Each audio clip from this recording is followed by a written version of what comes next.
vida y muerte en singular batalla, y muerto el que esa vida triunfante se levanta, que has visto de camino, María en la mañana, a mi Señor glorioso, la tumba abandonada. Hola hermanos, el día de hoy 2 de mayo del 2025, el viernes de la segunda semana de la Pascua, es primer viernes de mes, así que la devoción al Sagrado Corazón de Jesús. Hoy no he puesto el Corazón de Jesús, he puesto una vela del Sagrado Corazón de Jesús porque está cargadito, ¿no? Hoy es día de San Atanasio también, entonces hay que hacer memoria de él. Estamos en el segundo día del mes de mayo, que es el mes consagrado a la Virgen por tradición. Estamos en Pascua, estamos en el séptimo día del novenario en sufragio del alma del Papa Francisco. Imagínense ustedes qué montón de cosas, ¿no? Las que tenemos, y seguimos orando evidentemente por el éxito del cónclave para que sea, vamos, un poco rápido. No queremos estar ahí generando especulaciones, que ya les digo, si se ha especulado, imagínense ahora cuánto no se va a especular si se tardan un poquitito los señores cardenales. Que se dejen inspirar por el Espíritu Santo, que eso es lo que corresponde en este caso, y siempre, no es un asunto únicamente de ahora. Bueno, voy a hablarles entonces de San Atanasio de Alejandría. ¡Ay, Dios mío! Uno de los grandes. Por eso se le llama a veces Atanasio el Grande, Atanasio el Confesor, Atanasio el Apostólico, le dicen en el mundo copto. Fíjense, así se le llama, Atanasio el Apostólico. Perdón que estoy arreglando un poco aquí la cámara, que se me había movido, ¿no? Seguramente cuando anduvieron haciendo aseo por aquí. Bueno, vamos entonces, hablemos de Atanasio. Se supone que debe haber nacido alrededor del año 297, eso es lo más seguro, 297, en Alejandría, aunque algunos llaman en una ciudad que se llama Daman-Ur, ahí en el delta del río Nilo, ¿no? Pero más o menos, tiene que haber nacido en esa época. Su familia era una familia cristiana, ¿sí? No era de alta alcurnia, digamos, no era una familia, era una familia modesta, sencillamente, pero lo educaron muy bien, y eso es lo que importa mucho. Manejaba muy bien el copto, aparte de manejar el griego.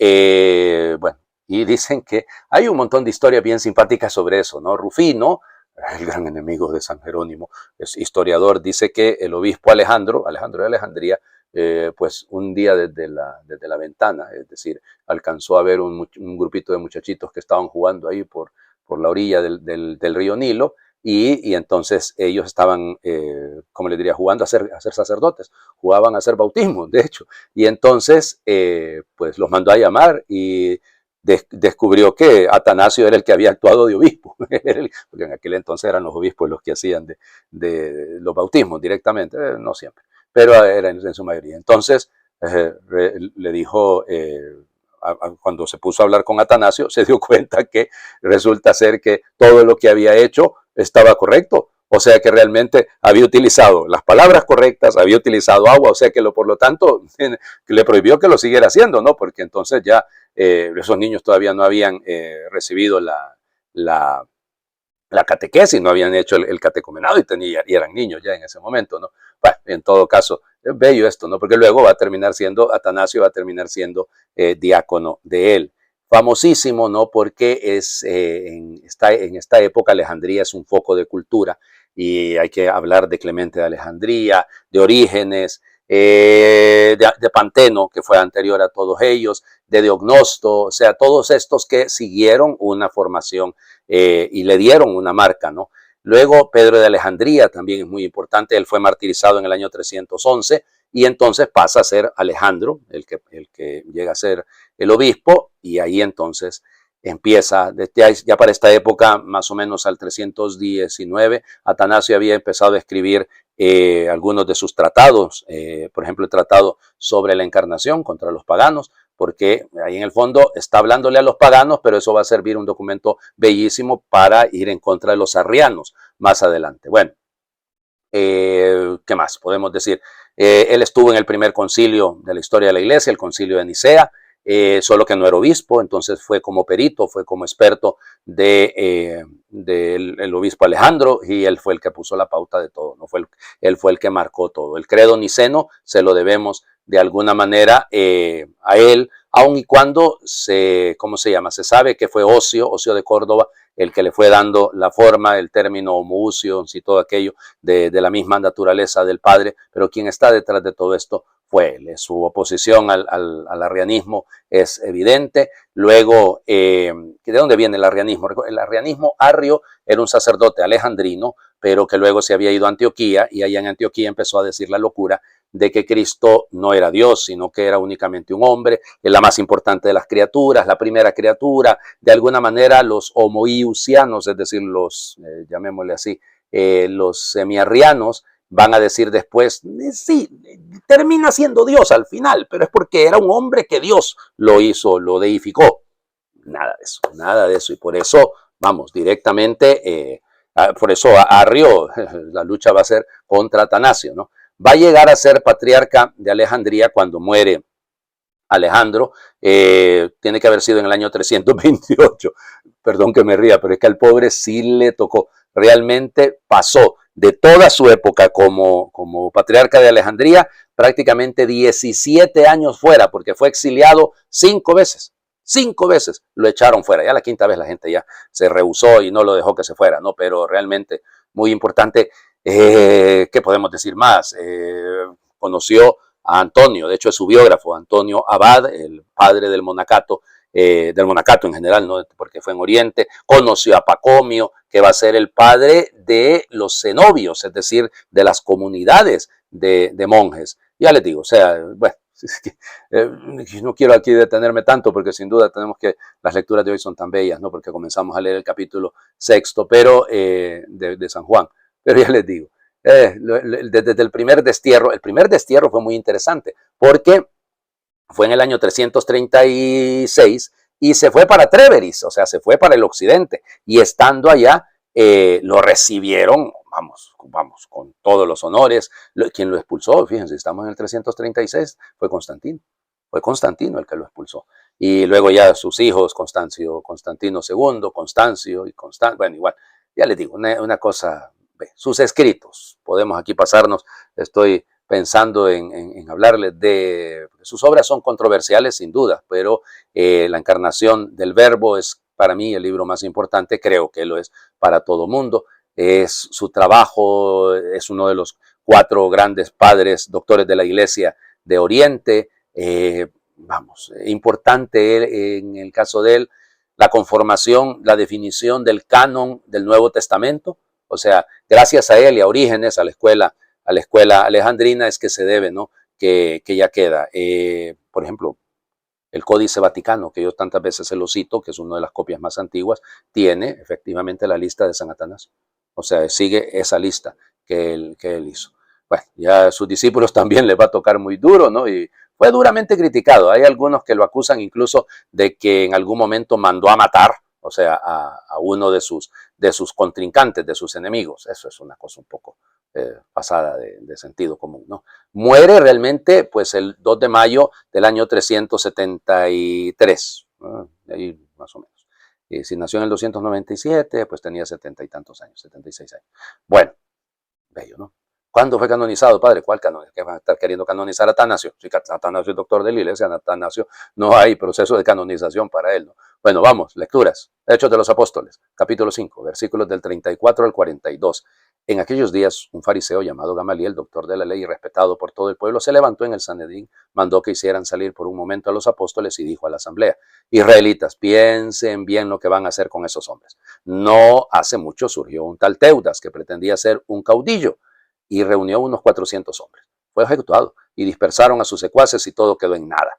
Más tarde, en la época del censo, se levantó Judas el Galileo y muchos lo siguieron, pero también Judas pereció y se desbandaron todos sus seguidores. En el caso presente, yo les aconsejo que no se metan con esos hombres, suéltenlos, porque si lo que se proponen y están haciendo es de origen humano, se acabará por sí mismo. Pero si es cosa de Dios, no podrán ustedes deshacerlo. No se expongan a luchar contra Dios. Los demás siguieron su consejo, mandaron traer a los apóstoles, los azotaron, les prohibieron hablar en nombre de Jesús y los soltaron. Ellos se retiraron del Sanedrín felices de haber padecido aquellos ultrajes por el nombre de Jesús. Y todos los días enseñaban sin cesar y anunciaban el Evangelio de Cristo Jesús, tanto en el templo como en las casas. Palabra de Dios, te alabamos, Señor. tanto en el templo como en las casas. ¿Ya se fijaron eso? Un detalle importante, ¿no? O sea, se anuncia a Cristo, sí, ¿dónde? Donde sea, en todos lados, en todas partes. ¿Por qué lo vamos a ocultar? No, no. Es que sea, ahí usted en su casa, ahí hable de Cristo. Viva, viva la vida de Cristo. En el trabajo, en el estudio, en donde sea, ahí usted hable de Cristo. Viva según Cristo, punto. De eso se trata todo. Gamaliel, que es el maestro de Pablo, acuérdense, eso es lo que dice la historia, lo que dice Pablo. Es un hombre sensato, ¿no? Es un hombre cuerdo. ¿Para qué se van a poner a pelear con Dios? ¿Para qué se van a poner? Si eso es de Dios, no van a poder luchar contra él. Si no es de Dios, se va a acabar por su propia cuenta. Pone los ejemplos de ese tal Teudas y de los otros, el Judas, el Galileo. Bueno, entonces, ya les digo, o sea, es sabio, ¿eh? Gamaliel. ¿Cuánta falta nos hace gente sabia? ¿Cuánta falta nos hace? Yo se los digo que cuando lo estaba preparando, cuando estaba leyendo el texto, me quedaba pensando, hacen falta muchos Gamalieles en el cónclave. Sí, sí, para que no se opongan a la voluntad de Dios, para que le ayuden a los otros a entender el camino de Dios.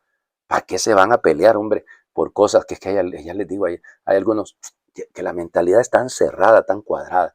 Hombre, si los tiempos van cambiando, tenemos que, lo que no cambia es la doctrina, cuidado, eso no va a cambiar, no debe cambiar nunca, nunca, punto, porque ya sería un cisma, o ya sería otra iglesia, funde su iglesia, pues si usted quiere cambiar el evangelio de Cristo, o la doctrina, o la moral, claro, vaya, funde su iglesia. Pero la iglesia de Cristo tiene que mantenerse y tiene que mantener la tradición.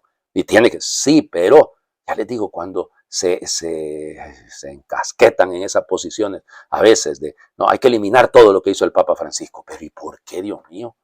¿Y por qué? ¿Qué hizo de malo? Ay, no, pero es que hay algunas de las cosas que hizo que resultan ambiguas. ¿Y el ambiguo no será el que lo dice? Digo, o sea, por favor, o sea, no caigamos en esos juegos, eso no se lo hagamos a la iglesia. Ya eso de andar condenando gente, por favor, es decir, es hasta por demás, ¿no? Ay, miren las cosas positivas, miren todo lo bueno, miren todo el bien que se ha hecho y adelante. Bueno, vamos, el Evangelio. Comenzamos a leer el capítulo 6 del Evangelio de Juan, versículos del 1 al 15. En aquel tiempo Jesús se fue a la otra orilla del mar de Galilea o lago de Tiberíades. Lo seguía mucha gente porque habían visto las señales milagrosas que hacía curando a los enfermos. Jesús subió al monte y se sentó allí con sus discípulos. Estaba cerca la Pascua, festividad de los judíos. Viendo Jesús que mucha gente lo seguía, le dijo a Felipe, ¿cómo compraremos pan para que coman estos? Le hizo esta pregunta para ponerlo a prueba, pues él bien sabía lo que iba a hacer. Felipe le respondió, ni 200 denarios de pan bastarían para que a cada uno le tocara un pedazo de pan. Otro de sus discípulos, Andrés, el hermano de Simón Pedro, le dijo, aquí hay un muchacho que trae 5 panes de cebada y 2 pescados. Pero, ¿qué es eso para tanta gente? Jesús le respondió, díganle a la gente que se siente. En aquel lugar había mucha hierba. Todos, pues, se sentaron ahí y tan solo los hombres eran unos 5,000. Enseguida tomó Jesús los panes y después de dar gracias a Dios se los fue repartiendo a los que se habían sentado a comer. Igualmente les fue dando de los pescados todo lo que quisieron. Después de que todos se saciaron, dijo a sus discípulos, recojan los pedazos sobrantes para que no se desperdicien. Los recogieron y con los pedazos que sobraron de los 5 panes llenaron 12 canastos. Entonces la gente, al ver la señal milagrosa que Jesús había hecho, decía, este es en verdad el profeta que había de venir al mundo. Pero Jesús, sabiendo que iban a llevárselo para proclamarlo rey, se retiró de nuevo a la montaña, él solo. Palabra del Señor. Gloria a ti, Señor Jesús. La única señal milagrosa, el único milagro reportado por los 4 evangelios es este. Está 6 veces está la multiplicación de los panes. En Lucas está 2 veces, entonces por eso son 6 veces, ¿no? Pero está en los 4, es el único que está en los 3 sinópticos y está en Juan. Ahora, Juan lo construye de una manera muy preciosa, ¿no? Primero, están en la orilla del mar de Galilea o lago de Tiberíades. Quedémonos, ¿dónde es? Si es el lado de Galilea, el lado judío se llama Galilea. Si se llama Tiberíades, es la otra orilla, es la orilla pagana. Pero al decir eso, Juan nos está diciendo, esto va para el mundo hebreo, para el mundo pagano. Nos abarca a todos en absoluto. Bueno, la gente lo seguía, perfecto. Jesús sube al monte, se sienta con sus discípulos, estaba cerca la fiesta de la Pascua. Esto es lo importante. Sí, sigue estando cerca, ¿no? Si hace apenas 2 semanas que estábamos, hoy es viernes. Pues hace 2 viernes estábamos en Viernes Santo. O sea que, por lo tanto, estaba cerca la fiesta de la Pascua. No hay ninguna mentira en eso, ¿no? Y luego, Felipe y Andrés, los 2 primeros encargados de la promoción vocacional. Felipe fue a buscar a Natanael, Andrés fue a buscar a Simón. Pedro, ¿no? A su hermano. Así que, es decir, esto tiene que ver con la vocación, ¿no? Y Jesús hace preguntas un poco capciosas, ¿no? Ya sabía lo que iba a hacer y cómo hacemos para darle comer a este montón de gente. Bueno, ahí está. Y aparece Andrés. No tiene la solución absoluta al problema, pero empieza. Es decir, por ahí se comienza, ¿no? Un promotor vocacional que se desanima porque, ay, Dios mío, no salen las cosas como quisiéramos, pues eso no va a pasar siempre. Así que hay que tener mucha paciencia. Los panes de cebada, alguno dirá, yo por ahí leí en una ocasión a alguien que dijo, se fijan, los católicos están inventando de que se trata de la Eucaristía, porque la Eucaristía ustedes la hacen con pan de trigo, y ahí eso es pan de cebada. La cebada es el primer fruto en la primavera, es el primer grano que sale. Así que por lo tanto estamos hablando de primicias. Se le entrega al Señor lo primero, las primicias. Bueno, entonces, los panes de cebada, ¿qué es eso para tanta gente?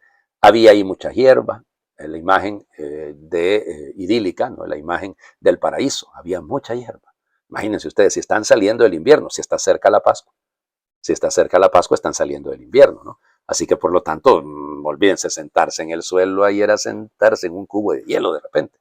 Pero no, había mucha hierba. Es una promesa, no es una imagen bella, piensen en Isaías, ¿no? En aquello del capítulo 7, ¿no? Que esa imagen bella del paraíso, donde el niño juega con el, mete la mano en la ura del áspid, de la serpiente, perdón, del áspid, de la serpiente. Bueno, perfecto, es eso, es esa imagen, es una imagen paradisíaca, es una imagen del Edén, no sé cómo darle a entender, y ahí ocurre el milagro. Pues nada, toma el pan, y fíjense, la construcción de toma el pan, después de dar las gracias a Dios, aquí entra un detallito, pero detallito. No bendice únicamente, da gracias. Los hebreos lo que hacían era bendecir, la veracá, bendecir. Jesús, eujaristón, da acción de gracias. Ustedes dirán, ¿es lo mismo? No, no es lo mismo. Y la razón aquí es para apuntar que efectivamente el alimento de la acción de gracias, por eso el capítulo 6 va a hablar de la Eucaristía. Claro, eso es todo el desarrollo, ¿no? Es el discurso del pan de vida. Bueno, por eso Jesús no bendijo, sino que lo que fue, dijo, es acción de gracias, es Eucaristía, y se los fue dando. Son las palabras propias de la consagración, ¿no? Tomó el pan, pronunció la acción de gracias y lo repartió. Eso es Eucaristía, una imagen de la Eucaristía. Recojan lo sobrante. Algunos se sorprenden de eso, ¿no? ¿Por qué guardamos las hostias que sobran? Primero, nunca sobran, sino que son las que no se han consumido en ese momento. Yo sé que usted va a decir, padre, está diciendo lo mismo. Sí, pero no estoy queriendo, el acento no está en que sobraron, sino en que no fueron consumidas. Y por eso se debe dejar una reserva pensando en, sobre todo, como el viático, ¿no? Para los enfermos. Por eso no se dejan esos copones así, esos ciborios llenitos de hostias. ¿Qué sentido tiene? Ya, como me dijo una vez un amigo, me hizo reír, no, cuidado que yo no estoy cuidadito, salen diciendo, el padre Juan Ángel dijo que era así. No, no vayan a decir eso, pero a mí me dio risa que me dijo, mira, me dice que hay en una parroquia donde todos solo nos dan de comer recalentado. ¿Cómo que recalentado? Le digo, pues sí, si sacan las hostias de ahí del sagrario, madre de Dios, y este mapale que no está cerca de que te caiga un rayo, muchacho, le digo, pero piénsenlo, no, deberíamos de consagrar lo que vamos a consumir, ¿no? En la medida de lo posible.